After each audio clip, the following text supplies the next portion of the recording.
Ini menurut gua paling gampang ngukurnya relatif itu adalah pakai umur. Kenapa? Karena semakin muda kita berinvestasi, kita bisa withstand namanya volatilitas. Jadi semakin muda kita, semakin resiko tinggi aset yang kita ambil. Contohnya, kalau di usia muda, anak umur 20-an, bahkan 30 tahun, itu enak banget untuk kita invest di saham, di kripto, ya aset-aset yang risky. Kita masuk di venture capital, private equity. Cari aset yang risky yang memang kita punya waktu untuk withstand volatility-nya. Sedangkan kalau kita udah lebih tua, kita ambil yang lebih risk off asetnya, yang lebih stabil. Contoh nih ya, gue kasih contoh. Misalnya lu invest di S&P 500, let's say. Itu indeksnya Amerika. Tahun 2008 kena crash, ya kan? 2020 kena COVID, terus dia V-shape recovery. Tapi kalau misalnya kita masih muda, kita bisa kena tuh, kayak gitu-gituan. Bahkan uangnya at one point 2008 itu hilang 60%. COVID hilang lagi 50%. Itu kita bisa tahan karena kita punya umur untuk sustain itu. Jadi nggak masalah untuk masuk di aset-aset yang lebih volatile. Dalam investasi, paling bagus yang kita bisa lakukan adalah jangan timing the market. Jadi time in the market is always better than timing the market. Kita bukan dukun, kita bukan Tuhan, kita nggak bisa tahu market itu mau jungkir balik atau mau kemana. Tapi yang kita tahu adalah kita bisa otomasiin investasi kita.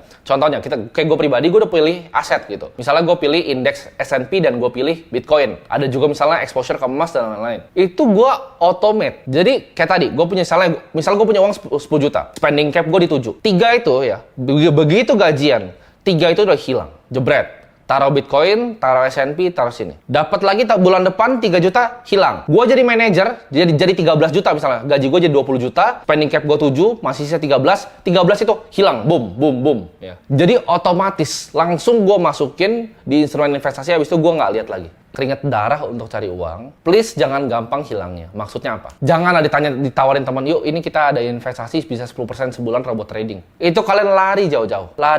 Apa? Karena apapun jumlah uang kalian, kalau dikali dengan 0, itu hasilnya 0 juga. Jadi jangan pernah taruh aset kalian di yang kemungkinan hilang semuanya.